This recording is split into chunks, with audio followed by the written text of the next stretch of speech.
நினைக்கிறேன். நீங்கள் இன்று முதல் முறையாக எங்களோடு கலந்து கொண்டிருந்தால் உங்களுக்கு ஒரு விசேஷித்த வரவேற்பு. நாங்கள் சங்கீதம் 118 அதிகாரத்தை படித்து வருகிறோம். கடந்த வாரத்தில் முதலாம் பகுதியை பார்த்தோம். நம்மை சிட்சிக்கும் தேவன், நம்மை வேதனைப்படுத்தும் தேவன், நம்மை அடிக்கும் தேவன் என்று எவ்வளவோ காரியங்களை போன வாரம் நாங்கள் படித்தோம். அதை நீங்கள் திரும்பவும் அதை கேட்க வேண்டும் என்றால் அது யூடியூபில் ரெக்கார்ட் பண்ணப்பட்டுள்ளது. அதை நீங்கள் திரும்பவும் கேட்கலாம். இன்று நாங்கள் 2ஆம் பகுதிக்குள் செல்ல போகிறோம். இன்று நாங்கள் பார்க்க போகிற முதலாம் அம்சம் கூடார வாழ்க்கை. கூடார வாழ்க்கை. 15ஆம் வசனத்தில் நீதிமான்களின் கூடாரத்தில் சந்தோஷம், கெம்பீர சந்தோஷம் கேட்கப்படும் என்று நாங்கள் வாசிக்கிறோம் சங்கீதம் 118. இப்ப அடுத்த ஸ்லைடில் நாங்கள் பார்க்க போகிறோம் இந்த கூடார வாழ்க்கை எப்படிப்பட்டது. இது ஒரு மிக அருமையான படம். உண்மையா பார்க்க போனால் ஒரு வனாந்திரமான ஒரு இடத்தில் ஒரு கூடாரம் ஏற்படுத்தப்பட்டு அதற்குள் மக்கள் வசிப்பது. இதிலிருந்து கூடார வாழ்க்கையை குறித்து ஒரு சில 10 காரியங்களை பார்க்க போகிறோம். நான் உங்களுக்கு ஆரம்பத்தில் சொன்னேன், நாங்கள் சங்கீதத்தை படிக்கும் பொழுது குகை வாழ்க்கையை பற்றி படித்தோம். அதே போல் குழி வாழ்க்கையை பற்றி படித்தோம். பள்ளத்தாக்கு வாழ்க்கையை குறித்து படித்தோம். மலை உச்சி வாழ்க்கையை குறித்து படித்தோம். இப்பொழுது கூடார வாழ்க்கை. அடுத்த ஸ்லைடில் நாங்கள் ஏற்கனவே 2-3 காரியங்களை போன வாரம் பார்த்தோம். ஆனால் உங்களுடைய ஞாபகத்துக்காக முதலாவதாக கூடார வாழ்க்கை என்று சொன்னால் இந்த பூமியில் நிரந்தரமாக நாங்கள் எவரும் வாழ்வதில்லை. தற்காலிகமான கூடார வாழ்க்கைக்கு அழைக்கப்பட்டிருக்கிறோம். நான் இந்த பூமிக்கு சொந்தமானவன் அல்ல, நித்திய உலகத்திற்காக ரட்சிக்கப்பட்டேன். கூடார வாழ்க்கை இந்த மூல சத்தியத்தை எங்களுக்கு திரும்ப திரும்ப ஞாபகமூட்டும். இரண்டாவதாக, என் சரீரம் ஒரு கூடாரம் என்று 2 கொரிந்தியர் 5ஆம் அதிகாரத்தில் சொல்லப்பட்டுள்ளது. நீங்கள் அதை கவனமாக வாசித்து பார்க்கலாம். வெகு விரைவில் ஒரு நாள் இந்த சரீரத்தை விட்டு, இந்த கூடாரத்தை விட்டு நாங்கள் விலகி கர்த்தருடைய பிரசன்னத்தில் காணப்படுவோம். அவருடைய பிரசன்னத்தில் நித்திய பேரின்பம் உண்டு என்று சங்கீதம் 16 நாங்கள் வாசிக்கின்றோம். என் புதிய உயிர்த்தெழுதல் சரீரத்திற்காக ஆவலோடு நாங்கள் காத்திருக்கிறோம். இந்த தேகம், போன வாரம் அஞ்சனா சகோதரி பாடிய பாடலில் ஒரு வரி என்னை மிகவும் கவர்ந்தது. இந்த தேகம் அழியும் கூடாரம். இதை நாங்கள் மறக்க கூடாது. இந்த தேகம் அழியும் கூடாரம். ஆங்கிலத்தில் the outward man is perishing by the day. வெளி மனிதன் ஒவ்வொரு நாளும் படிப்படியாக அழிந்து கொண்டு போவதை தான் நாங்கள் அறிவோம், உணர்வோம். ஆனால் எங்களுடைய ஆத்துமா ஒவ்வொரு நாளும் பலப்படுத்தப்பட்டு ஒரு புதிய, ஒரு உயர்வான நிலைமைக்கு கொண்டு வரப்பட வேண்டும், கொண்டு வரப்பட முடியும். மூன்றாவதாக, நீதிமான்களின் கூடாரத்தில் எப்பொழுதும் ஆண்டவருக்கு முதலிடம் கொடுக்கப்பட வேண்டும். அதுதான் கூடார வாழ்க்கையின் ரகசியம். நம்முடைய ஆண்டவருக்கு எப்பொழுதும் முதலிடம் கொடுக்கப்பட வேண்டும். அடுத்த ஸ்லைடில் 4ஆம் காரியத்தை பார்க்க போகிறோம். Next slide. இந்த கூடாரத்தில், இந்த கூடார வாழ்க்கையில், இந்த கூடாரத்தில் இடைவிடாமல் துதி செலுத்தப்பட வேண்டும். துதி செலுத்தப்பட வேண்டும். என்ன கஷ்டங்கள் வந்தாலும், எந்த கண்ணீர் அனுபவங்கள் வந்தாலும் கூடார வாழ்க்கையில் எப்பொழுதும் துதி செலுத்தப்பட வேண்டும். துதியின் சத்தம் கேட்கப்பட வேண்டும். அழுகையின் சத்தத்தோடு துதியின் சத்தமும் கேட்கப்பட வேண்டும். ஐந்தாவது, கூடார வாழ்க்கை என்று சொன்னால் தேவ வசனங்கள் கைக்கொள்ளப்படும், ஜெபங்கள் ஏறெடுக்கப்படும். இந்த கூடாரத்தில் எங்களுடைய சரீரமும் ஒரு கூடாரம். இந்த கூடாரத்தில் எப்பொழுதும் தேவ வசனம் கைக்கொள்ளப்பட வேண்டும். தேவ வசனத்திற்கு நாங்கள் கீழ்ப்படிய வேண்டும். எப்பொழுதும் ஜெபங்கள் ஏறெடுக்கப்பட வேண்டும். அதைத்தான் வசந்தி சகோதரி தங்கள் பாட்டில் அருமையாக நமக்கு பாடி காட்டினார்கள். ஜெபங்கள் ஏறெடுக்கப்பட வேண்டும். ஆறாவதாக, இந்த கூடார வாழ்க்கையில் இனிமையான ஒற்றுமை காணப்படும். கூடார வாழ்க்கை என்று சொன்னால் நாங்கள் எல்லாரும் ஒரு குடும்பமாக ஒன்று சேர்ந்து வாழ்வது.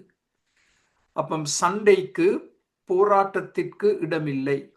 கருத்து வேறுபாடுகள் வரலாம், ஆனால் அது எங்களை சண்டைகளுக்குள் இழுத்து செல்லக்கூடாது. ஒரு இனிமையான ஒற்றுமை காணப்படும், நெருங்கிய ஐக்கியம் காணப்படும் இந்த கூடார வாழ்க்கையில். ஏழாவதாக, கூடார வாழ்க்கையில் வல்லமையான சாட்சி கொடுக்கப்படும்.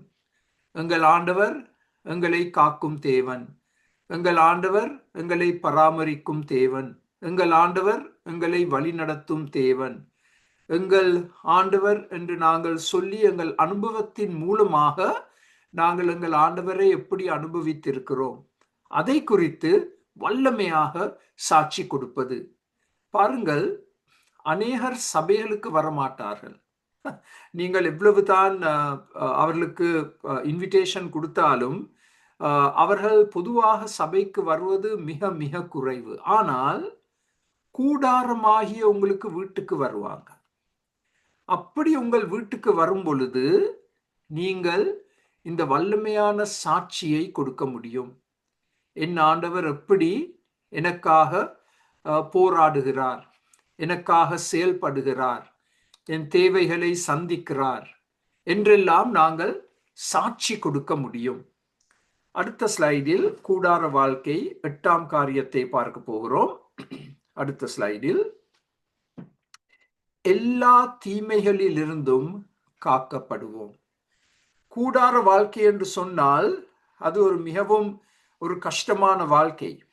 ஏனென்றால் கூடார வாழ்க்கையில் எங்களை சூழ்ந்து எவ்வளவோ அபாயங்கள் காணப்படும், எவ்வளவோ அபாயங்கள்.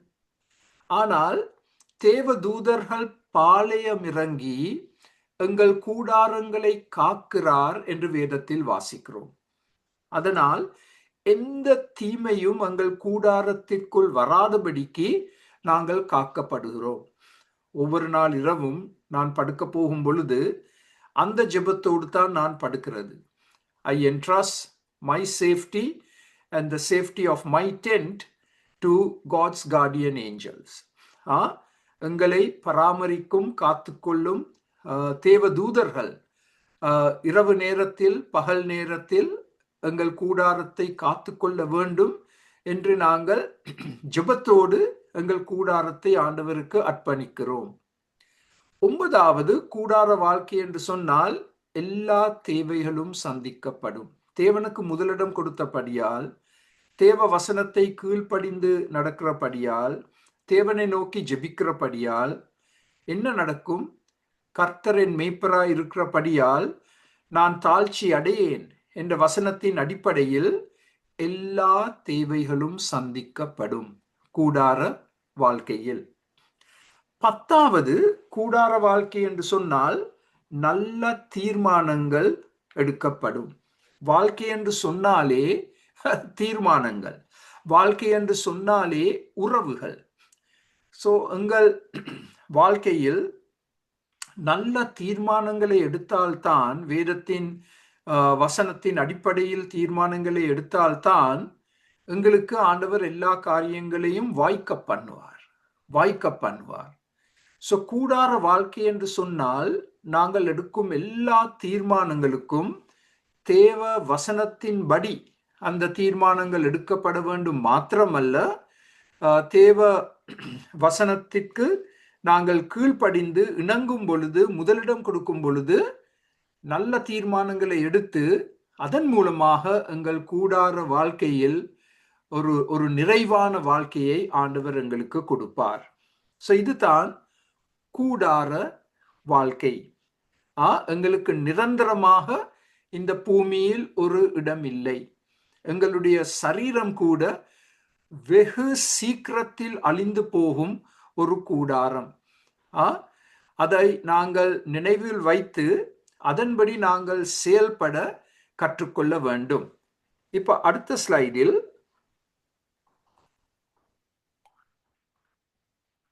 சிட்சிப்பின் தேவன் என்று போன வாரத்தில் எவ்வளவோ காரியங்களை நாங்கள் படித்தோம்.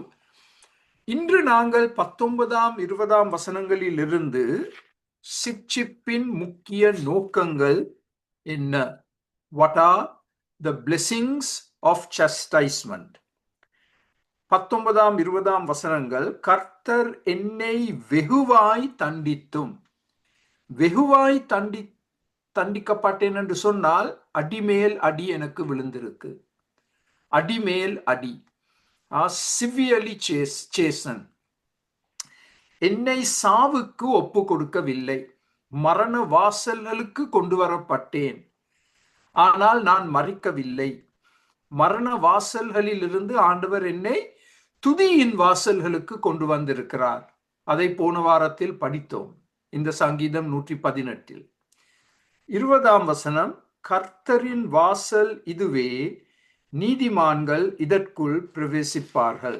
இதிலிருந்து நாங்கள் கற்றுக்கொள்ளக்கூடிய முதலாம் சத்தியம் என்ன? நாங்கள் பரிசுத்தமாக்கப்படுகிறோம். சிட்சிப்பின் ஒரு முக்கிய நோக்கம் எங்கள் பரிசுத்தம். தேவன் எங்கள் வாழ்க்கையில் இருக்கும் எல்லா அசுத்தங்களையும் நீக்கி எங்களை பரிசுத்தப்படுத்துகிறார். எங்களுடைய மனதை பரிசுத்தப்படுத்துகிறார். எங்களுடைய உணர்ச்சிகளை பரிசுத்தப்படுத்துகிறார். எங்களுடைய சித்தத்தை பரிசுத்தப்படுத்துகிறார். சோ பரிசுத்தமாக்கப்படுகிற படியால் நாங்கள் தேவ பிரசன்னத்திற்குள் செல்ல முடியும். இந்த கர்த்தரின் வாசல்களுக்குள் பிரவேசித்து அவருடைய பிரசன்னத்திற்குள் நாங்கள் வர முடியும். இதை சங்கீதம் 15 வாசிக்கிறோம், 24 வாசிக்கிறோம். பரிசுத்தம் இல்லாவிட்டால் நாங்கள் தேவ பிரசன்னத்திற்குள் வர முடியாது. என் வாழ்க்கையில் இருக்கும் எல்லா குப்பைகளும் அகற்றப்பட வேண்டும். எங்களை அறியாமலே எவ்வளவோ குப்பைகள் எங்களுடைய வாழ்க்கைக்குள் ஒவ்வொரு நாளும் அதிகரித்து கொண்டு வருவதை நாங்கள் உணர்கிறோம், நாங்கள் அறிகிறோம். பரிசுத்தமாக்கப்படுதல். பரிசுத்தம் இல்லாமல் ஒருவனும் தேவனை தரிசிக்க முடியாது என்று எபிரேயர் புத்தகத்தில் எழுதப்பட்டுள்ளது. இரண்டாம் முக்கிய நோக்கம், தேவாலயத்திற்கு சென்று தேவ பிரசன்னத்தில் காணப்பட்டு தேவனை துதித்தல். சிட்சிப்பு என்ன செய்கிறது? எங்களை ஆண்டவரோடு ஒரு நெருங்கிய உறவுக்குள் கொண்டு வருகிறது. நாங்கள் எப்பொழுதும் ஆண்டவருக்கு முன்பாக நிற்க வேண்டும், ஆண்டவருடைய பிரசன்னத்தில் காணப்பட வேண்டும் என்ற ஒரு மிக பெரிய வாஞ்சை எங்களுக்குள் உருவாக்கப்படுகிறது. மிக எளிதில் நாங்கள் எல்லாரும் உலகத்தினால் கவரப்படுகிறோம், உலகத்திற்குள் எடுத்து செல்லப்படுகிறோம். ஆனால் சிட்சிப்பின் தேவன் சிட்சிப்பின் மூலமாக எங்களை தேவாலயத்திற்கு எடுத்து சென்று வாசல்கள் மூலமாக நாங்கள் உட்பிரவேசித்து தேவ பிரசன்னத்தில் காணப்பட்டு தேவனை நிரந்தரமாக நித்தியமாக துதித்து கொண்டே இருப்போம். அது இரண்டாம் ஒரு மிக முக்கிய நோக்கம். I must always be found in the presence of God with praises on my lips. மூன்றாம் ஆசீர்வாதம், இதையும் நாங்கள் இந்த பகுதியில் படிக்கலாம். தேவ ஆசீர்வாதத்தை தேவ ஆசாரியர்கள் மூலம் பெறுதல். தேவாலயத்துக்கு நீங்கள் சென்றால் அங்குள்ள ஆராதனைகளில் ஈடுபட்ட பிறகு ஆசாரியர்கள் மக்களை ஆசீர்வதிப்பார்கள். உங்கள் எல்லாருக்கும் நன்றாக தெரிந்த ஒரு ஆசீர்வாதம் தான் என்னாகமம் 6ஆம் அதிகாரத்தில் சொல்லப்பட்டுள்ளது. ஆரோன் மக்களுக்கு கொடுக்கும் ஆசீர்வாதம்.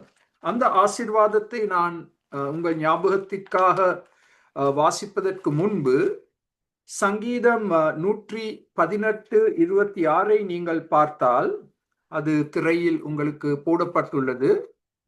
கர்த்தருடைய நாமத்தினாலே வருகிறவர் ஸ்தோத்தரிக்கப்பட்டவர். கர்த்தருடைய ஆலயத்திலிருந்து உங்களை ஆசீர்வதிக்கிறோம். இந்த வசனத்தின் முதல் பகுதி மேசியாவுக்கு தீர்க்க தரிசனமாக பாவிக்கப்பட்டிருக்கும் ஒரு வாக்கியம், இந்த 26ஆம் வசனத்தின் முதல் பகுதி. ஆனால் அது எல்லோருக்கும் பொருந்தும். கர்த்தருடைய நாமத்தினாலே நான் தேவாலயத்திற்குள் செல்லும் பொழுது தேவன் என்னை ஆசீர்வதிக்கிறார். கர்த்தருடைய ஆலயத்திலிருந்து உங்களை ஆசீர்வதிக்கிறோம் என்று ஆசாரியர்கள் தேவ ஜனத்தை ஆசீர்வதிப்பார்கள். என்னாகமம் 6ஆம் அதிகாரத்தில் பாருங்கள், ஆசாரியர்கள் மக்களை எப்படி ஆசீர்வதிப்பார்கள். கர்த்தர் உன்னை ஆசீர்வதித்து உன்னை காக்க கடவர். கர்த்தர் தம்முடைய முகத்தை உன்மேல் பிரகாசிக்க பண்ணி உன்மேல் கிருபையாயிருக்க கடவர். கர்த்தர் தம்முடைய முகத்தை உம்மேல் பிரசன்னமாக்கி உனக்கு சமாதானம் கட்டளையிட கடவர். எவ்வளவு அருமையான ஒரு ஆசீர்வாதம்! இதை நாங்கள் திருமண ஆராதனைகளில் பாவிக்கிறோம்.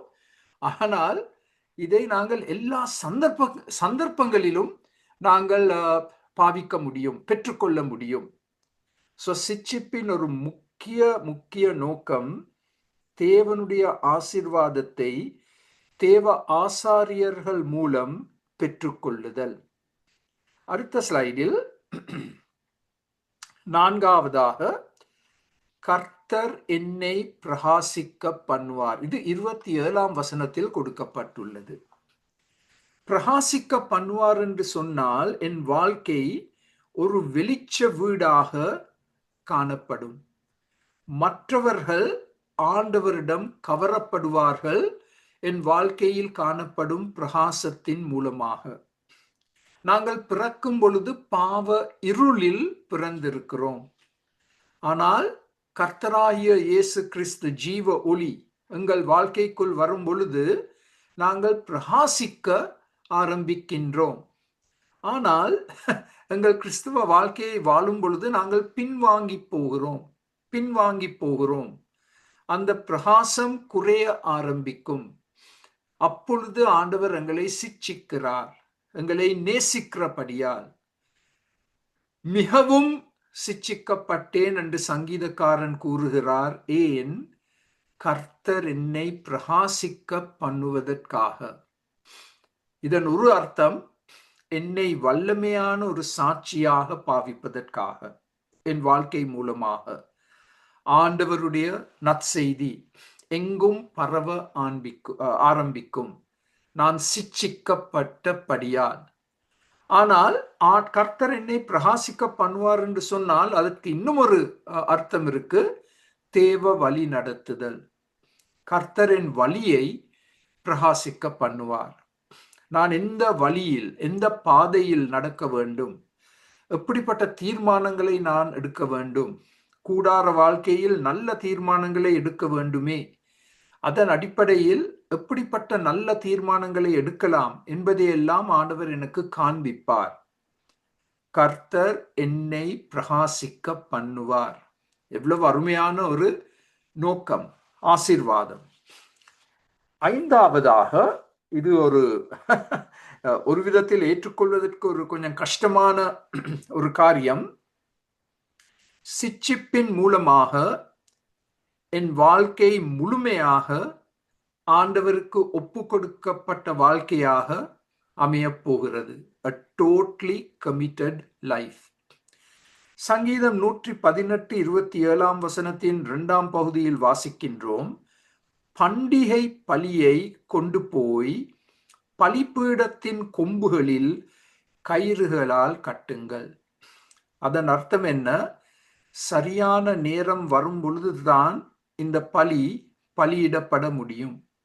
அதுவரைக்கும் இந்த பலி தப்பித்து செல்லாத படிக்கு பலிபீடத்தின் கொம்புகளில் கயிறுகளால் கட்டுண்டப்பட்ட நிலைமையில் காணப்படும். வெகு சீக்கிரத்தில் இந்த பலியிடப்படும். அதுவரைக்கும் அது கட்டப்பட்டிருக்கும். இன்னும் ஒரு விதத்துல சொல்ல போனால், சிட்சிப்பின் ஒரு முக்கிய நோக்கம் ஒரு கட்டப்பட்ட வாழ்க்கை.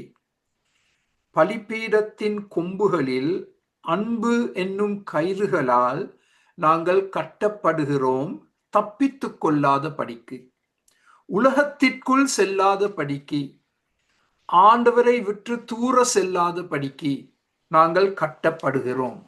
முழுமையாக ஒப்பு கொடுக்கப்பட்ட வாழ்க்கை. இதை நாங்கள் விளக்க வேண்டும் என்று சொன்னால், நான் இதை குறித்து படிக்கும் பொழுது அடுத்த ஸ்லைடில் பாருங்கள். Next slide. இது ஒரு அமெரிக்கா பேப்டிஸ்ட் மிஷனரி இயக்கத்தின் ஒரு சின்னம். It is a symbol or a motto of the American Baptist Foreign Mission Society 1814. Note the date. அந்த தியதியை குறித்து கொள்ளுங்கள். 1814.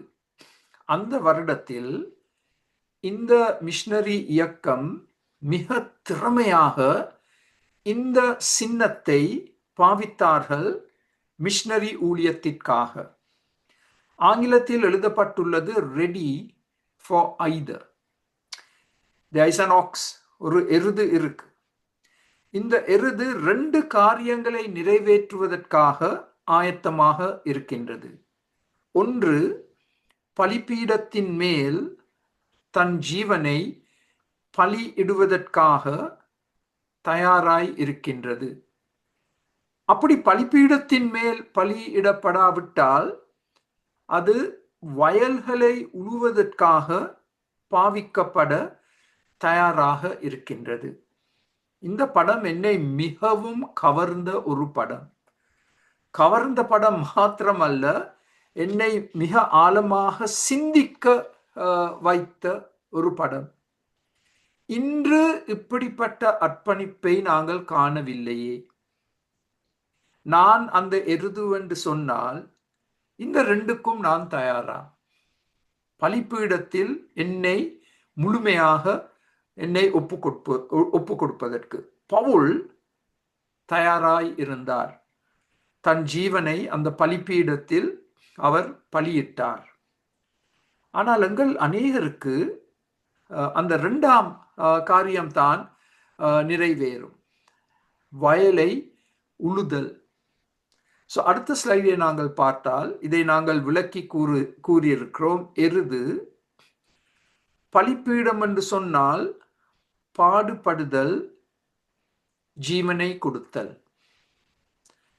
2ஆவதாக அது நடைபெறாவிட்டால் கலப்பை, வயலை உழுதல். இது எதை குறிக்கின்றது? கடினமான தினசரி உழைப்பு. ஒவ்வொரு நாளும் அந்த வெயிலில் எவ்வளவோ கஷ்டப்பட்டு அந்த கலப்பையை இழுத்து அந்த வயலை உழுது, அந்த வயலில் கமக்காரன் சரியான நேரத்தில் விதைகளை விதைத்து அதன் மூலமாக ஏதோ ஒரு நாளில் ஒரு பெரிய அறுவடை வரும். ஆனால் அதற்கான ரகசியம் இந்த எருது. இந்த எருது அந்த கலப்பையை இழுத்து இழுத்து இழுத்து வியர்வை சிந்த சிந்த சிந்த அதை இழுத்து அந்த பட்ட வெயிலில் தண்ணீர் கூட குடிக்காமல் இப்படிப்பட்ட கடினமான உழைப்பில் ஈடுபட்டபடியால் ஏதோ ஒரு தினத்தில் ஒரு பெரிய அறுவடை வரும். எருது 2ற்கும் தயார். வேலை செய்வதற்கும் தயார், மரிப்பதற்கும் தயார். நீங்களும் நானும் கேட்க வேண்டிய கேள்வி இந்த கேள்விதான். நான் என் ஜீவனை பலிபீடத்தில் ஆண்டவருக்காக கொடுக்க தயாரா? உலகத்தில் எவ்வளவோ பகுதிகளில் இது நடக்குது. பலிபீடத்தின் மேல் கிறிஸ்தவர்கள் இரத்த சாட்சியாக மரிக்கிறார்கள். ஆனால் எங்களில் அநேகருக்கு அந்த இரண்டாம் காரியம்தான் சரி வரும், கலப்பை. ஸோ இன்று நீங்கள் அந்த கலப்பையை ஆண்டவருக்காக இழுத்தீர்களா? எங்கே இழுத்தீர்கள்? எங்கே இழுத்தீர்கள்? எவ்வளவு நேரத்திற்கு இழுத்தீர்கள்? நீங்கள் அந்த வயலை நீங்கள் உழுதபடியால் இப்பொழுது விதைகள் விதைக்கப்படலாம், சுவிசேஷ விதைகள் விதைக்கப்படலாம். அந்த விதைகள் முளைத்து வேரெடுத்து அது கனி கொடுக்கும் ஒரு நாள் வரும். அந்த தினத்திற்காக இன்று நாங்கள் அந்த கலப்பையின் மேல் எங்கள் கைகளை வைத்து நாங்கள் வயலை உழுவதற்காக தயாராக இருக்கிறோமா? சுருக்கமாக சொல்ல போனால், ஜீவனை கொடுக்க இல்லாவிட்டால் கடினமான உழைப்பு, ரெண்டிற்கும் நாங்கள் தயாராக இருக்க வேண்டும். நான் ஒரு காரியத்தை சொல்ல விருப்பப்படுகிறேன். இப்படிப்பட்ட வேத படிப்புகளை தயார் செய்வது மிக கடினமான உழைப்பு.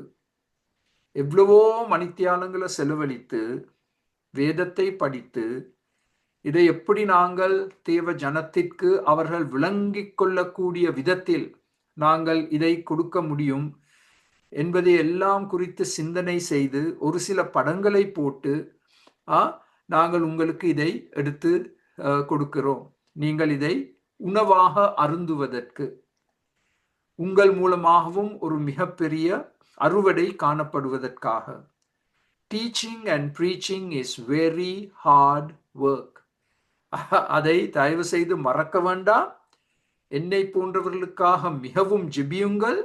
ஏனென்றால் நாங்கள் எவ்வளவோ மணித்தியாலங்களை செலவழிக்கிறோம். கடினமான உழைப்பில் வேத வசனத்தை எளிதான ஒரு முறையில் விளங்கிக் கொள்ளக்கூடிய விதத்தில் கற்பித்து கொடுப்பதற்காக நாங்கள் எடுக்கும் முயற்சிகள். ஸ்பர்ஜன் என்ற பிரசங்கியார் மிக அழகாக இந்த வசனத்தை விவரிக்கும் பொழுது இந்த காரியத்தை எங்களுக்கு எடுத்து கூறியிருக்கிறார். முதல் இதை நான் ஆங்கிலத்தில் வாசிக்கப் போகிறேன்.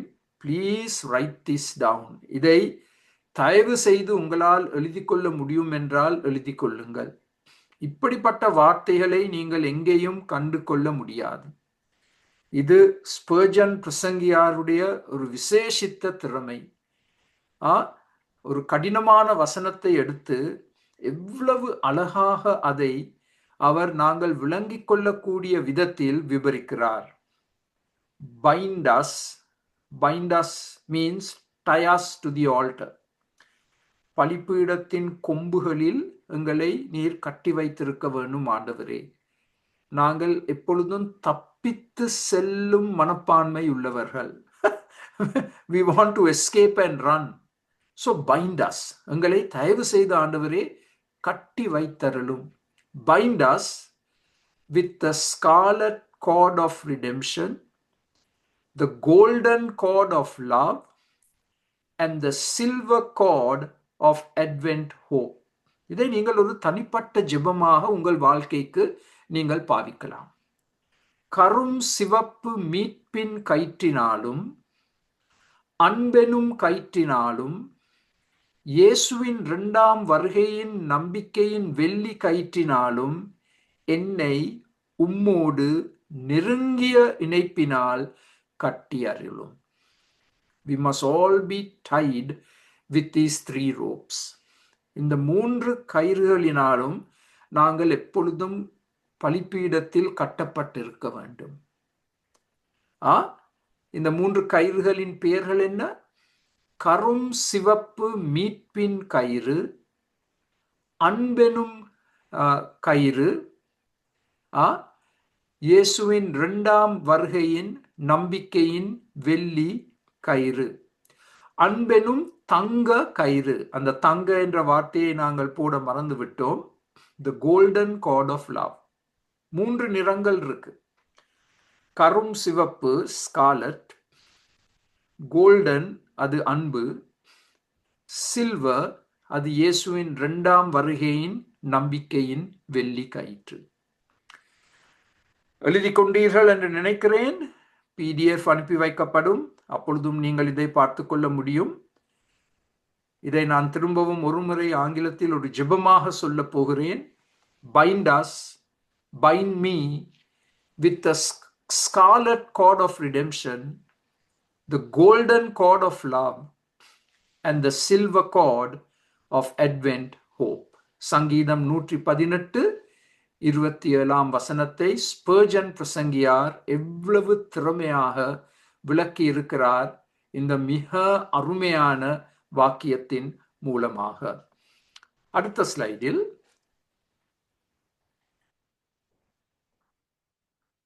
இந்த முழுமையான ஒப்பு கொடுத்தலை விவரிப்பதற்கு மிஷனரி வைத்தியர் டேவிட் லிவிங்ஸ்டன், இவரை பற்றி நாங்கள் படித்தோம். அந்த 2 மிஷனரி சங்கீதங்களை நாங்கள் ஒன்றாக படிக்கும் பொழுது சங்கீதம் 67, சங்கீதம் 117. வைத்தியர் டேவிட் லிவிங்ஸ்டன் ஆப்பிரிக்கா கண்டத்தில் இருக்கும் கிராமங்களில் ஆண்டவருக்காக ஊழியம் செய்தார். அவருடைய உள்ளத்தில் ஒரு மிக பெரிய பாரம், இந்த ஆப்பிரிக்கா தேசத்து மக்கள் ஆண்டவரை அறிய வர வேண்டும் என்று. அவர் இறுதியில் மரித்தது அவருடைய சின்ன குடிசையில். அவர் தன் கட்டிலின் ஓரத்தில் முழங்கால் படியிட்டு ஜெப நிலையில் இருக்கும் பொழுது கர்த்தருடைய பிரசன்னத்திற்குள் சேர்க்கப்பட்டார். அவர் இறுதியாக எழுதிய வார்த்தைகள் திரையில் நீங்கள் இப்பொழுது காணலாம். இதுதான் அவருடைய இறுதி வார்த்தைகள் மரிப்பதற்கு முன். My Jesus, my king, my life, my all, to you again I dedicate myself. என் இயேசுவே, என் ராஜாவே, என் ஜீவனே, என் எல்லாமே, என்னை திரும்பவும் முழுமையாக உமக்கு அர்ப்பணிக்கிறேன். இப்படிப்பட்ட முழுமையான அர்ப்பணிப்போடு அவர் வாழ்ந்தபடியால் தான் இன்று கூட நாங்கள் இந்த மிக அருமையான மிஷனரி வைத்திய ஊழியக்காரனுடைய நாமத்தை நாங்கள் உயர்த்தி கௌரவப்படுத்தி கனம் பண்ணுகிறோம். What a dedication! இந்த வார்த்தைகள் எப்பொழுதும் எங்கள் உதடுகளில் உள்ளத்தில் காணப்பட வேண்டும். நான் இதை சொல்லும் பொழுதே நீங்கள் இருக்கும் இடத்தில் இந்த வார்த்தைகளை மௌனமாக சொல்ல முடியும். என் இயேசுவே, என் ராஜாவே, என் ஜீவனே, என் எல்லாமே, என்னை திரும்பவும் முழுமையாக உமக்கு அர்ப்பணிக்கிறேன். தமிழில் ஒரு பாடல் உண்டு. இந்த பாடலின் ஒரு சில வரிகளை நாங்கள் உங்களுக்கு திரையில் போட்டு இருக்கிறோம். பலிபீடத்தில் என்னை பரனே படைக்கிறேனே இந்த வேலை, அடியேனை திருசித்தம் போல ஆண்டு நடத்திடுவீர். பலிபீடத்தில் என்னை திரும்ப திரும்ப திரும்ப ஒப்பு கொடுக்கிறேன். ஒப்பு கொடுக்கப்பட்ட வாழ்க்கை. ஏனென்றால் நாங்கள் மிகவும் எளிதில் பலிபீடத்தின் மேலிருந்து கீழிறங்கி எவ்வளவு தூரம் நாங்கள் ஓடிவிட முடியுமோ அவ்வளவு தூரம் அந்த பலிபீடத்திலிருந்து ஓடிவிடுகிறோம். அதுதான் எங்களுடைய பரிதாபமான நிலைமை. That's why there has got to be conscious, repetitious surrender and consecration. அதனால்தான் தொடர்ச்சியாக ஒவ்வொரு நாளும் நாங்கள் எங்களை இவ்விதமாக ஆண்டவருக்கு ஒப்பு கொடுக்க வேண்டும். பலிபீடத்தின் மேல் எங்களை நாங்கள் அர்ப்பணிக்க வேண்டும். இப்ப அடுத்த ஸ்லைடில் இதெல்லாம் சிட்சிப்பின் நோக்கங்கள். அதனால்தான் ஆண்டவர் அடி அடியா எங்களுக்கு அடி கொடுக்கிறார். இப்படிப்பட்ட ஒரு நிலைமைக்கு எங்களை கொண்டு வருவதற்கு. இப்பொழுது சங்கீதம் 118 இன்னும் சில அருமையான சத்தியங்களை நாங்கள் கற்றுக்கொள்ள முடியும். மேசியாவை குறித்து கொடுக்கப்பட்டுள்ள தீர்க்க தரிசனங்கள். இந்த சங்கீதம் 118 13 முறை புதிய ஏற்பாட்டில் குறிப்பிடப்பட்டுள்ளது. இன்னும் ஒரே ஒரு சங்கீதம் தான் இதையும் பார்க்க அதிக முறை புதிய ஏற்பாட்டில் குறிப்பிடப்பட்டுள்ளது. அது சங்கீதம் 110. அதை நாங்கள் படிக்கும் பொழுது அதையெல்லாம் உங்களுக்கு நாங்கள் விவரித்து காண்பித்தோம். சங்கீதம் 110. சங்கீதம் 118 13 முறை புதிய ஏற்பாட்டில் குறிப்பிடப்பட்டுள்ளது. பாருங்கள் இந்த 22ஆம் வசனம். வீடு கட்டுகிறவர்கள் ஆகாதென்று தள்ளின கல்லே மூளைக்கு தலைக்கல்லாயிற்று. கர்த்தராகிய இயேசு கிறிஸ்து நிராகரிக்கப்பட்ட கல். அந்த காலத்தில் ஒரு கட்டிடத்தை கட்ட வேண்டும் என்றால், ஏன் தேவாலயத்தை கட்டும் பொழுது கூட தூர இருக்கும் இடத்திலிருந்து கற்களை அவர்கள் கொண்டு வந்தார்கள். அந்த அந்த மவுண்ட் மொரியா என்ற இடத்திற்கு தூர இருந்து கற்கள் கொண்டு வரப்பட்டது. கற்கள் மிகவும் கவனமாக தெரிந்தெடுக்கப்பட்டது. ஆனால் ஒரு சில கற்கள் நிராகரிக்கப்பட்டது. அதை அவர்கள் தேவாலய கட்டிடத்திற்கு அவர்கள் பாவிக்கவில்லை.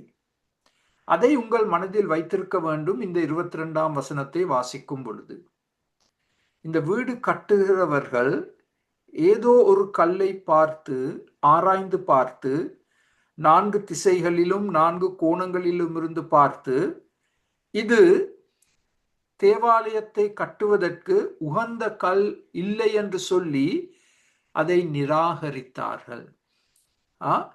ஆனால் ஆண்டவர் என்ன செய்தார்? நிராகரிக்கப்பட்ட அந்த கல்லை தேவாலயத்தின் மூளை கல்லாக தெரிந்தெடுத்து அதை அவர் அந்த விதத்தில் பாவித்தார். சோ புதிய ஏற்பாட்டில் கர்த்தராகிய இயேசு கிறிஸ்துவை குறித்து சொல்லப்படும் பொழுது அவர் நிராகரிக்கப்பட்டவர், அவர் அற்பமாய் எண்ணப்பட்டவர். பாருங்கள், அப்போஸ்தலர் 4:11, இந்த சங்கீதம் 118 22 புதிய ஏற்பாட்டில் அப்போஸ்தலர் 4:11 குறிப்பிடப்படும் பொழுது, வீடு கட்டுகிறவர்களாகிய உங்களால், அது யார்? யூத மக்கள், யூத மத தலைவர்கள், உங்களால் அற்பமாய் எண்ணப்பட்ட அவரே மூளைக்கு தலைக்கல்லானவர். சோ இந்த பிரசங்கம் கொடுக்கப்படும் பொழுது மிக திறமையாக இந்த பழைய ஏற்பாடு தீர்க்க தரிசனம் பாவிக்கப்பட்டு, நீங்கள் நிராகரித்த அற்பமாய் எண்ணிய அந்த கல் கர்த்தராகிய இயேசு கிறிஸ்து பரமபிதாவினால் தெரிந்தெடுக்கப்பட்டு தேவாலயத்தின் மூளைக்கு தலைக்கல் ஆனார் என்று சொல்லப்பட்டுள்ளது. இப்ப அடுத்த ஸ்லைடை பாருங்கள். அடுத்த ஸ்லைடில் முதலாம் பேதுரு 2ஆம் அதிகாரம் 6ஆம் 7ஆம் வசனங்களில் பேதுரு இவ்விதமாக கூறுகிறார்: நிராகரிக்கப்பட்ட அற்பமாய் எண்ணப்பட்ட கல் யூத மத தலைவர்களால், யூத மக்களால், இது பரமபிதாவின் பார்வையில் தெரிந்து கொள்ளப்பட்ட விலையேற பெற்றதுமான கல். Beautiful play on words. நிராகரிக்கப்பட்ட அற்பமாய் எண்ணப்பட்ட கல் தெரிந்து கொள்ளப்பட்ட விலையேற பெற்றதுமான கல்.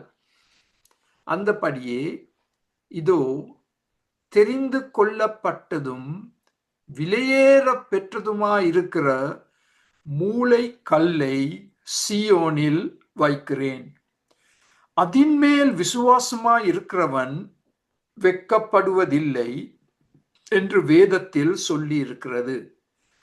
ஆகையால் விசுவாசிக்கிற உங்களுக்கு அது விலையேற பெற்றது. கீழ்ப்படியாமல் இருக்கிறவர்களுக்கோ வீட்டை கட்டுகிறவர்களால் தள்ளப்பட்ட பிரதான மூளை கல்லாகிய அந்த கல் இடறுதற்கேதுவான கல்லும் விழுதற்கேதுவான கல்லுமாய் மாறிற்று. ஒரு கல், பிரதான மூளைக்கல், விசுவாசிக்கும் மக்களுக்கு அது விலையேற பெற்ற கல், விலையேற பெற்ற கல், தெரிந்தெடுக்கப்பட்ட கல். ஆனால் அதன் மேல் விசுவாசமாய் இருக்கிறவர்கள் ஒருபோதும் வெட்கப்படுவதில்லை, ஆக்கினை தீர்ப்புக்குள் கொண்டு வரப்படுவதில்லை. முரண்பாடாக சொல்ல போனால், இந்த கல்லை நிராகரிக்கும் மக்கள், இந்த கல்லுக்கு கீழ்ப்படியாமல் வாழும் மக்கள், அவர்களுக்கு என்ன நடக்கும்? இந்த கல் ஒரு இடறுதல் கல்லாக மாறும், அவர்கள் வீழ்ச்சிக்கு முக்கிய காரணமாக அமையும். It will become a stone of offense and a stone of stumbling to those who reject. ஒரே கல். அதைத்தான் நாங்கள் இன்று பார்க்கிறோம். கர்த்தராகிய இயேசு கிறிஸ்துவை விசுவாசிப்பவர்களுக்கு அவர் விலையேற பெற்றவர். ஆனால் அவரை நிராகரிக்கும் மக்களுக்கு அவர்கள் தடுமாறி கீழே விழுகிறார்கள் அந்த கல்லின் மேல். அதை நீங்கள் காண்கிறீர்கள், நான் காண்கிறேன். இப்ப அடுத்த ஸ்லைடில், விசுவாசிப்பவர்களுக்கு ஆசீர்வாதத்தின் கல், நாங்கள் வெட்கப்பட்டு போவதில்லை, ஆக்கினை தீர்ப்புக்குள் வருவதில்லை. விசுவாசியாதவர்களுக்கு புறக்கணிக்கப்பட்ட கல், இடற பண்ணுகிற கல், விழப்பண்ணுகிற கல். ஒரே கல் ரெண்டு விதத்தில் செயல்படுகிறது. ஒரு கூட்டத்தாருக்கு ஆசீர்வாதம், இன்னும் ஒரு கூட்டத்தாருக்கு வீழ்ச்சி. வீழ்ச்சி. சோ கர்த்தராகிய இயேசு கிறிஸ்து மூளை கல். அடுத்த ஸ்லைடில் ஒரு மிக முக்கியமான கேள்வி, ஏன் மேசியா நிராகரிக்கப்பட்டார்? Why was he rejected? ஏசாயா 53:3 இவ்விதமாக தீர்க்கதரிசி எடுத்து கூறுகிறார், அவர் அசட்டை பண்ணப்பட்டவரும் மனுஷரால் புறக்கணிக்கப்பட்டவரும் துக்கம் நிறைந்தவரும் பாடு அனுபவித்தவருமாய் இருந்தார். அவரை விட்டு நம்முடைய முகங்களை மறைத்து கொண்டோம். அவர் அசட்டை பண்ணப்பட்டிருந்தார், அவரை எண்ணாமற் போனோம். ஒரு வசனத்தில் பாருங்கள், தீர்க்கதரிசி எவ்வளவு விபரமாக கர்த்தராகிய இயேசு கிறிஸ்து எப்படி நிராகரிக்கப்பட்டார் என்று எழுதி வைத்திருக்கிறார். பெரிய வெள்ளிக்கிழமை தினத்தில் பொதுவாக நாங்கள் வாசிக்கும் வேத பகுதி இது. இந்த ஒரு வசனத்தை வைத்தே 45 நிமிஷத்துக்கு உங்களுக்கு ஒரு வேத பாடத்தை நான் செய்திருக்கலாம். ஆனால் அது என்னுடைய நோக்கம் அல்ல. இந்த வசனத்தை உங்களுக்கு காண்பிப்பது என்னுடைய நோக்கம். எவ்வளவாக அவர் அசட்டை பண்ணப்பட்டார், புறக்கணிக்கப்பட்டார், துக்கம் நிறைந்தவர், ஆங்கிலத்தில் மேன் ஆஃப் சொரோஸ், பாடு அனுபவித்தவர். நாங்கள் எங்கள் முகத்தை மறைத்து கொண்டோம் அவரை காணாதபடிக்கு. அவர் அசட்டை பண்ணப்பட்டிருந்தார், அவரை நாங்கள் எண்ணாமற் போனோம். அவருக்கு நாங்கள் எந்தவித பெருமதியும் கொடுக்கவில்லை, நாங்கள் அவரை சிந்திக்க கூடவில்லை. யோவான் 1:11 கர்த்தராகிய இயேசு கிறிஸ்து இந்த பூமிக்கு வந்ததும் அவரை குறித்து சொல்லப்பட்ட வசனம், அவர் இயேசு தமக்கு சொந்தமானதிலே வந்தார். யூத மக்கள், அவருக்கு சொந்தமானவர்களோ அவரை ஏற்றுக்கொள்ளவில்லை. நிராகரிக்கப்பட்டார், ஏற்றுக்கொள்ளப்படவில்லை, சிலுவையில் அறைந்தார்கள். அதைத்தான் நாங்கள் மார்க் 15ஆம் அதிகாரத்தில் இப்பொழுது மிக விபரமாக கற்றுக்கொண்டு வருகிறோம். சோ நான் ஒரு கேள்வியை கேட்டேன், கர்த்தராகிய இயேசு கிறிஸ்து எந்தெந்த விதத்தில் நிராகரிக்கப்படுகிறார்? இன்று 21ஆம் நூற்றாண்டில் வாழும் நாங்கள் எப்படி கர்த்தராகிய இயேசு கிறிஸ்துவை நாங்கள் நிராகரிக்கிறோம்? 10 காரியங்களை சுட்டிக்காட்ட விருப்பப்படுகிறேன். இவற்றை எல்லாம் மிக ஆழமாக நாங்கள் பார்க்க கூடும், ஆனால் எங்களுக்கு நேரம் இல்லை. அவருடைய கன்னி பிறப்பு நிராகரிக்கப்பட்டுள்ளது. His virgin birth is rejected. அதை குறித்து எவ்வளவு பேர் சிரிக்கிறாங்க. அது எப்படி நடக்கலாம்?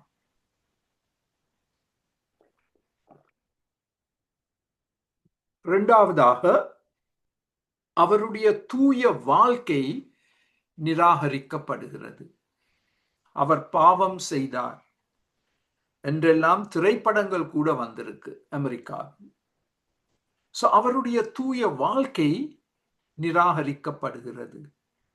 அது முக்கியம். ஏனென்றால் அவருடைய தூய வாழ்க்கை நிராகரிக்கப்பட்டால் அவர் இரட்சகராக மரிக்க முடியாது. ஒரு பாவம் கூட செய்தால் அவர் இரட்சகராக மரித்திருக்க முடியாது. மூன்றாவதாக, அவருடைய அற்புதங்கள் நிராகரிக்கப்படுகிறது. மக்கள் கேலி செய்வார்கள் ஆண்டவருடைய அற்புதங்களை குறித்து. 4 சுவிசேஷ புத்தகங்களை வாசித்து சிரிக்க ஆரம்பிப்பார்கள். 5 அப்பங்கள் 2 மீன்களை வைத்து 5000க்கு மேலான மக்களுக்கு உணவு கொடுத்தாரா? அது எப்படி? அது எப்படி? நான்காவதாக, அவருடைய போதனைகள் நிராகரிக்கப்படுகிறது. நீங்கள் மத்தேயு 5, 6, 7 அதிகாரங்களை வாசித்தால், மலை பிரசங்கம், அதில் கொடுக்கப்பட்டுள்ள அருமையான சத்தியங்களை மக்கள் ஏற்றுக்கொள்ளாமல் அவருடைய போதனைகளை நிராகரிக்கிறார்கள். The rejection of his teachings. அடுத்த ஸ்லைடில் தொடர்ச்சியாக 5ஆவதாக, அவருடைய அதிகாரம் வல்லமை நிராகரிக்கப்படுகிறது. His authority and power are rejected. அவரை ஒரு சாதாரண மனிதராகத்தான் மக்கள் காண்கிறார்கள். 6ஆவது, இது ஒரு மிக முக்கியமான நிராகரிப்பு, அவருடைய ரட்சிப்பு. இந்த ஒரு வசனம் யோவான் 14:6 எவ்வளவு பெரிய பிரச்சனைகளை கொண்டு வந்திருக்கின்றது. கர்த்தராகிய இயேசு கிறிஸ்து, the exclusive claim made by the Lord Jesus Christ, exclusive claim, நானே வழியும் சத்தியமும் ஜீவனுமாய் இருக்கிறேன், என்னாலே அல்லாமல் ஒருவனும் பிதாவினிடத்தில் வரான். இன்னும் அநேக வசனங்களை நான் சுட்டி காட்டி இருக்கலாம், ஆனால் இந்த ஒரு வசனம் போதும். இந்த வசனத்தை வைத்து கர்த்தராகிய இயேசு கிறிஸ்துவின் ரட்சிப்பை ஏற்றுக்கொள்ளாமல் நிராகரிக்கும் மக்கள். ரட்சிப்புக்கு ஒரே ஒரு வழி என்று நாங்கள் எடுத்து கூறுகிறோம். அதை ஏற்றுக்கொள்ளாமல் மக்கள் தங்கள் சுய நீதியில் தங்கள் சொந்த ரட்சிப்பின் வழியை உருவாக்கி கொண்டிருக்கிறார்கள். 7ஆவது, அவருடைய 2ஆம் வருகை நிராகரிக்கப்பட்டுள்ளது. அவருடைய 2ஆம் வருகை. ஏன், பேதுரு கூட சொன்னார் தானே, 2ஆம் பேதுரு புத்தகத்தில் என்ன சொன்னார்? இயேசு வருகிறார், இயேசு வருகிறார், ஜீசஸ் இஸ் கமிங் சூன் எல்லாம் நீங்க சொல்றீங்களே, இப்ப 2000 வருஷங்கள் கடந்து போயும் அவர் இன்னும் வர இல்லையே. எங்கத்தான் அவர் இருக்கிறார்? என்னதான் செய்து கொண்டிருக்கிறார் என்றெல்லாம் கேலி செய்வார்கள். எனக்கு ஞாபகம் இருக்கும், நான் கொழும்பில் வாழ்ந்த காலத்தில் பம்பலப்பிட்டிய பிரதேசத்தில் ஒரு சபை இருந்தது, பெதெஸ்தா சபை. அவர்கள் மிக பெரிய எழுத்துக்களில் எழுதி வைத்திருந்தார்கள். அந்த சபை அந்த மாவீதியின் ஓரத்தில் கட்டப்பட்ட சபை. பெரிய ஜனங்கள் அந்த சபையை ஒவ்வொரு நாளும் கடந்து செல்வார்கள். மிக திறமையாக அந்த சபையில் இருப்பவர்கள் ஒரு நோட்டீஸ் போட்டாங்க, Jesus is coming, are you ready? ஆண்டவர் ஆகிய இயேசு கிறிஸ்து வருகிறார், அவரை சந்திக்க நீங்கள் ஆயத்தமா? ஒரு நல்ல வசனம். அதற்கு அடியில் ஒருவர் எழுதியிருந்தார், while he comes have a coke. அவர் வரும் வரைக்கும் கோகோ கோலாவை குடிச்சு கொண்டிருங்க. நகைச்சுவையாக, வேடிக்கையாக எழுதப்பட்ட வார்த்தைகள். அவருடைய 2ஆம் வருகை நிராகரிக்கப்பட்டுள்ளது. 8ஆவதாக, அவருடைய இறையியல் தன்மை, ஹிஸ் டீயிட்டி, அவர் தேவன் என்னும் சத்தியம் நிராகரிக்கப்பட்டுள்ளது. தேவனாக அவரை ஏற்றுக்கொள்ளாமல் இருக்கிறார்கள். அநேக தெய்வங்களில் ஒரு தெய்வம் என்று சொல்றாங்க. 9வது, அவருடைய சபை நிராகரிக்கப்படுவது மாத்திரமல்ல, துன்புறுத்தப்பட்டு அநேகர் சிறை சேதம் செய்யப்பட்டுள்ளார்கள். அநேகர் என்று சொல்லும் பொழுது ஆயிரக்கணக்கு. சோ அவர் சபையின் தலை, நாங்கள் சரீரம். அவருடைய சபை நிராகரிக்கப்பட்டு துன்புறுத்தப்பட்டு வருகிறது இந்த 21ஆம் நூற்றாண்டில். 10வதாக, அவருடைய ஊழியக்காரர்கள் நிராகரிக்கப்படுகிறார்கள். நீங்கள் இயேசுவுக்கு சொந்தம், நீங்கள் அவருடைய ஊழியக்காரன் என்று சொன்னால் உங்களை கேலி செய்வார்கள், மாத்திரமல்ல உங்களையும் துன்புறுத்துவார்கள், சிறையில் அடைப்பார்கள். இந்தியா போன்ற நாடுகளில் கூட இது நடைபெறுகிறது. சோ நிராகரிக்கப்பட்ட கல், அற்பமாய் எண்ணப்பட்ட கல், பரமபிதாவினால் மூளை கல்லாக தெரிந்தெடுக்கப்பட்டு விலையேற பெற்ற கல்லாக மாற்றி அமைக்கப்பட்டுள்ளது. இந்த 10 காரியங்களையும் நீங்கள் அறிந்திருப்பது மிக மிக முக்கியம். ஏனென்றால் விசேஷமாக நீங்கள் நற்செய்தி பணியில் ஈடுபடும் பொழுது இந்த 10 காரியங்களையும் நீங்கள் சந்திக்க போறீங்க. ஏதோ ஒரு உருவில் இந்த 10 காரியங்களும் உங்களுக்கு எடுத்து சொல்லப்படும். எப்படி நீங்கள் பதில் சொல்ல போகிறீர்கள், அதெல்லாம் முக்கியம். அதற்காக நீங்கள் தயாராக இருக்க வேண்டும். இப்ப அடுத்த ஸ்லைடில் நாங்கள் பார்க்க போகிறோம் 2 அருமையான படங்கள். நான் எவ்வளவோ காலமாக இந்த மூளைக்கல் என்றெல்லாம் வாசிக்கும் பொழுது இந்த மனதில் ஒரு சரியான படம் வரவில்லை. ஆனால் சமீபத்தில், கடந்த வாரத்தில் நான் இதை குறித்து ரிசர்ச் செய்யும் பொழுது இந்த படத்தை நான் கண்டுபிடித்தேன். இந்த படத்தில் 2 அம்சங்களை நீங்கள் பார்க்க வேண்டும். அடியில் இருக்கும் படத்தை பாருங்கள், கார்னர்ஸ்டோன், அதுதான் மூளைக்கல். ஒரு மிக முக்கியமான கல் இந்த மூளைக்கல். அதே போல் தலைக்கல், கர்த்தராகிய இயேசு கிறிஸ்து தலைக்கல், இஸ் த கேப்ஸ்டோன். தலைக்கல் என்று சொன்னால் கூரையில் இது ஒரு ஆர்ச், ஒரு வளைவு. அந்த வளைவு மிக திறமையாக அழகாக செய்யப்பட்டுள்ளது. ஆனால் அதற்கும் ஒரு ஒரு ஒரு தலைக்கல் காணப்பட வேண்டும். அதை எல்லாம் ஒன்றாக இணைத்து வைத்திருப்பதற்காக.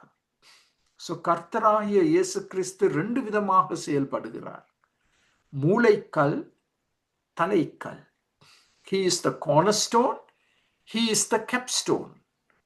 இதை நாங்கள் அடுத்த படத்தில் பார்க்க போகிறோம். அடுத்த ஸ்லைடில் மூளைக்கல் என்று சொன்னால் அது எதை உள்ளடக்கியுள்ளது? கட்டிடத்தை இணைக்கிறது. இந்த மூளைக்கல் இருக்காவிட்டால் கட்டிடத்தை ஒன்றாக இணைக்க முடியாது. மாத்திரமல்ல, கட்டிடத்திற்கு இந்த மூளைக்கல் பெலன் உறுதியை கொடுக்கின்றது. இல்லாவிட்டால் அந்த முழு சுவரும் அப்படியே இடிந்து கீழே விழ முடியும். 3வது, இந்த மூளைக்கல் கட்டிடத்தை சமநிலைப்படுத்துகிறது. It gives balance to the whole building. மூளைக்கல் மாத்திரமல்ல, இந்த மூளைக்கல் தான் கட்டிடத்திற்கு உருவம், வடிவத்தை கொடுக்கின்றது. எவ்வளவு அருமையாக நாங்கள் சொல்ல முடியும், கர்த்தராகிய இயேசு கிறிஸ்து மூளைக்கல் என்றபடியால் சபை என்னும் கட்டிடம் ஒன்றாக இணைக்கப்பட்டிருக்கின்றது. We are super glued to each other. மூளைக்கல் மூலமாக நாங்கள் ஒருவரோடு நாங்கள் இணைக்கப்பட்டிருக்கிறோம். யாரும் எங்களை பிரிக்க முடியாத விதத்தில் நாங்கள் இணைக்கப்பட்டிருக்கிறோம். மாத்திரமல்ல, எங்களுக்கு பெலன் உறுதி கொடுக்கப்பட்டுள்ளது. Strength. We are given strength and stability. SS. Strength and stability. சபை என்னும் கட்டிடத்திற்கு பெலன் உறுதி கொடுக்கப்பட்டுள்ளது மூளைக்கல் ஆகிய இயேசு கிறிஸ்துவின் மூலமாக. மாத்திரமல்ல, சபை என்னும் கட்டிடம் சமநிலைப்படுத்தப்படுகிறது. It's beautifully balanced by the cornerstone. 4வதாக, இந்த கட்டிடத்திற்கு, சபை என்னும் கட்டிடத்திற்கு ஒரு விசேஷித்த உருவம் வடிவம் கொடுக்கப்பட்டுள்ளது மூளைக்கல்லின் மூலமாக. ஸோ மூளைக்கல்லின் முக்கியத்துவத்தை நீங்கள் அறிந்திருக்கிறீர்கள். இப்ப அடுத்த ஸ்லைடில் தலைக்கல். நான் சமீபத்தில் ஒரு செய்திக்காக தயார் செய்து கொண்டிருக்கும் பொழுது இந்த வசனத்தை நான் கண்டு கொண்டேன். ஜக்கரியா 4:7. பெரிய பர்வதமே நீ எம்மாத்திரம். ஜெருபாபேல் என்பவர் இந்த தேவாலயத்தை திரும்ப கட்டி எழுப்பும் பொழுது அது பாபிலோனியர்களால் முற்றாக அழிக்கப்பட்டது. இப்பொழுது ஜெருபாபேல் 70 வருஷங்களுக்கு பிறகு இந்த தேவாலயத்தை கட்டி எழுப்ப முயற்சி எடுக்கிறார். ஆனால் அவருக்கு மிகப்பெரிய எதிர்ப்புகள். இந்த பெரிய பர்வதம் என்று சொன்னால் எதிர்ப்புகள். இவ்வளவு எதிர்ப்புகளின் மத்தியில் ஜெருபாபேலே நீ எப்படி வெற்றி பெற போறா? நீ எப்படி இந்த தேவாலயத்தை திரும்பவும் கட்ட போறா? பெரிய பர்வதமே நீ எம்மாத்திரம். ஜெருபாபேலுக்கு முன்பாக நீ சம பூமி ஆவாய். ஆண்டவர் ஒரு பொருத்தனை கொடுக்கிறார். செருபாபேலே நீ பயப்படாத, நான் உன்னோடே கூட இருக்கிறேன். நீ இந்த மிக முக்கிய ஊழியத்தில் ஈடுபடும் பொழுது எல்லா எதிர்ப்புகளையும் நான் நிர்மூலமாக்குவேன். நீ பயப்படாம கட்டு. தலைக்கல்லை அவன் கொண்டு வருவான், அதற்கு கிருபை உண்டாவதாக என்று ஆட்பரிப்பார்கள் என்றார்கள். மூளைக்கல், தலைக்கல். இந்த தேவாலயம் கட்டியெழுப்பப்பட்ட பிறகு ஒரு தலைக்கல் வைக்கப்படும். இந்த தேவாலயத்துக்கு ஒரு விசேஷித்த வடிவம், உருவத்தை கொடுப்பதற்கு. இதை அவதானிக்கும் எல்லா தேவ மக்கள் இந்த தேவாலயம் படிப்படியாக கட்டப்பட்டு முடிவடையும் பொழுது இறுதி அம்சம் இந்த தலைக்கல் வைக்கப்படுவது. அந்த தலைக்கல் வைக்கப்படும் பொழுது எல்லா மக்களும் கொண்டாட ஆரம்பிப்பார்கள், சந்தோஷப்படுவார்கள். கெம்பீர சத்தத்தோடு அவர்கள் ஆடுவார்கள், பாடுவார்கள். ஒரு வார்த்தை பாவிக்கப்படுகிறது அவர்களுடைய கொண்டாட்டத்தில். என்ன வார்த்தை? கிருபை. அதற்கு கிருபை உண்டாவதாக, கிருபை உண்டாவதாக. எதற்கு? தலைக்கல்லுக்கு, தேவாலயத்திற்கு, புதிதாக கட்டப்பட்ட தேவாலயத்துக்கு, மூளைக்கல்லுக்கு. கிருபை உண்டாவதாக என்ற வார்த்தைக்கு நாங்கள் அதை இன்னும் ஒரு விதத்திலும் விளக்க முடியும், தேவ தயவு. சோ இந்த திரும்பவும் கட்டப்பட்ட தேவாலயத்தை மக்கள் பார்க்கும் பொழுது என்ன சொல்ல போறாங்க? இது தேவ கிருபை, இது தேவ தயவு. நாங்கள் எல்லாத்தையும் இழந்து விட்டோம் என்று நினைத்திருந்தோம். 70 வருஷ காலமாக தேவனுடைய தண்டனையில் கீழ் வாழ்ந்தோம். தேவன் எங்களை வெகுவாய் தண்டித்தார். ஆனால் நாங்கள் பரிசுத்தமாக்கப்பட்டோம். எங்களுக்கு ஒரு புது ஆவலை ஆண்டவர் கொடுத்தார். நாங்கள் அவரோடு ஒரு நெருங்கிய உறவுக்குள் திரும்பவும் வர ஆரம்பித்தோம். மிகவும் அற்புதமான விதத்தில் அனுமதி கொடுக்கப்படும் பொழுது பபிலோனிய அதிகாரிகளினால் நாங்கள் திரும்பவும் எங்கள் நாட்டுக்கு வந்தோம். 50,000 பேர் முதல் அலையில் வந்தார்கள். அதில் ஜெருபாபேல் முக்கிய இடத்தை வகித்தவர். அவரின் கீழ் நாங்கள் தேவாலயத்தை கட்ட ஆரம்பித்தோம். எவ்வளவோ பிரச்சனைகள் வந்தது, எதிர்ப்புகள் வந்தது. ஆனால் எங்கள் தேவன் இந்த எதிர்ப்புகள் என்ற பெரிய பர்வதத்தை சமபூமி ஆக்கினார். இப்பொழுது நாங்கள் எங்கள் சொந்த கண்ணால் பார்த்தோம். தேவாலயம் கட்டப்பட்டது, பூர்த்தி செய்யப்பட்டது, மூளைக்கல் வைக்கப்பட்டிருந்தது. இப்பொழுது தலைக்கல்லை நாங்கள் வைத்து விட்டோம். இப்பொழுது கொண்டாட வேண்டிய நேரம். It's party time, party time. கொண்டாட வேண்டும். அதற்கு நாங்கள் ஒரு கோரஸை பாட வேண்டும். என்ன கோரஸ்? இது தேவ கிருபை, இது தேவ தயவு. தேவ கிருபை, தேவ தயவு. எல்லாம் சங்கீதம் 118. நாங்கள் வாசிக்கிறோம், வாசிக்காத மாதிரி சங்கீதம் 119க்குள் கடந்து செல்கிறோம். அடுத்த ஸ்லைடில் இன்னும் ஒரு ஸ்லைடு இருக்க வேணும். ஸோ இந்த பாடத்தை நாங்கள் முடிக்கும் இந்த நேரத்தில் 2 காரியங்களை எங்கள் மனதில் நாங்கள் வைத்திருக்க வேண்டும். கர்த்தராகிய இயேசுவின் மேல் என் வாழ்க்கை கட்டப்பட வேண்டும்.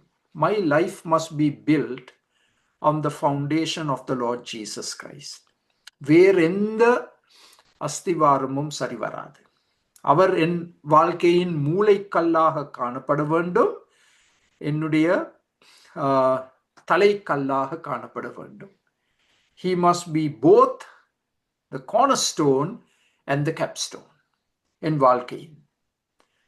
ஸோ நாங்கள் கேட்க வேண்டிய கேள்வி, என் வாழ்க்கை கர்த்தராகிய இயேசு கிறிஸ்து என்னும் மூளைக்கல்லின் மேல் கட்டப்பட்டு வருகிறதா?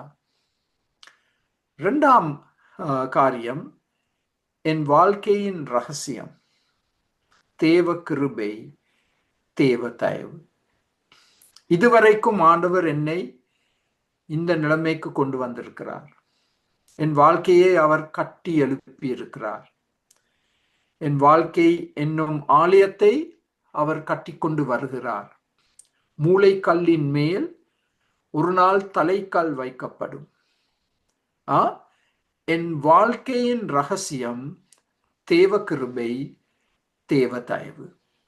என்னுடைய திறமைகள் அல்ல, என்னுடைய ஆவிக்குரிய வரங்கள் அல்ல, முற்றிலும் தேவ கிருபை, தேவ தயவு.